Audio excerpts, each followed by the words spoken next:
Welcome to Tony Byrne's View with news you can use. Tony has over 32 years of experience as a chartered financial planner and wealth manager. Tony's passion is to help you retire early and live the life of your dreams with no financial worries. Now to today's episode. How much income should I take from my investments and in what order? A perennial question I'm asked by clients is how much income they should take from their investments and pensions. This is because we typically manage a significant amount of their wealth, and for many of them, their only source of guaranteed retirement income is their state pensions. So it is vitally important that they only take a level of income that is sustainable over the longer term. This is where our advice becomes invaluable.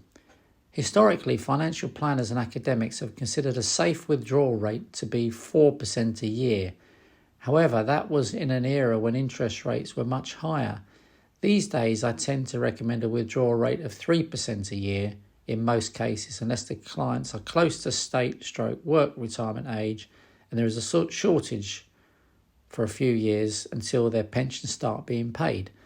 Under those circumstances, quite often clients will take a disproportionately higher income of, say, 5% or more, but then they reduce it by the amount of the newly paid pensions once they start being paid back at a level of no more than 3% and usually even less.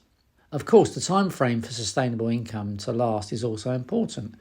If you are terminally ill with only a short period to live and have no dependents, then a long-term sustainable income is less important than for, say, a recently retired married couple with life expectancy of 20 years. Another crucially important factor to consider is where to take your income from and in which order. There is a tax-efficient order for taking income from investments and pensions.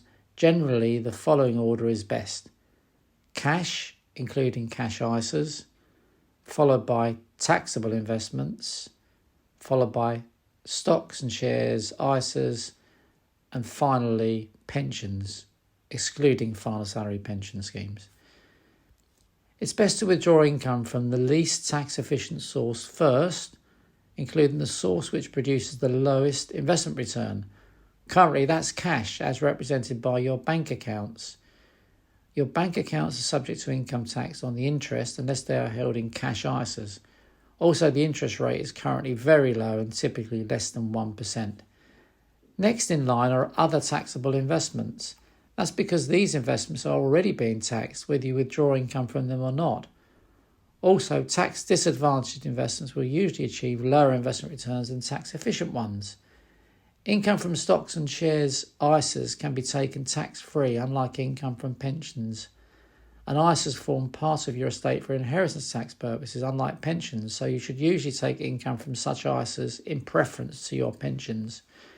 Lastly, you should take income from your pensions assuming they are money purchase, or in other words, defined contribution schemes, the main one of which is the personal pension. Although it seems counterintuitive to take your retirement income from your pensions last, there are sound tax reasons for doing so.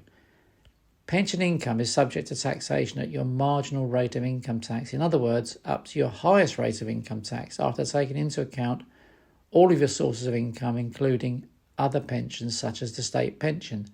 This means after having taken the maximum tax-free cash lump sum, which is usually 25%. Furthermore, money purchase pensions do not usually form part of your estate for inheritance tax purposes. Therefore, they are the last source of income you should touch. Strange, but true. So there you have it.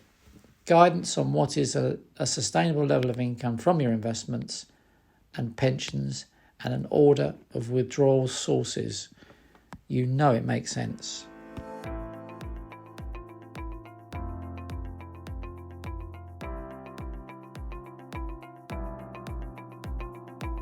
Thank you for listening to today's episode. If you enjoyed it, don't forget to share it with your friends and family.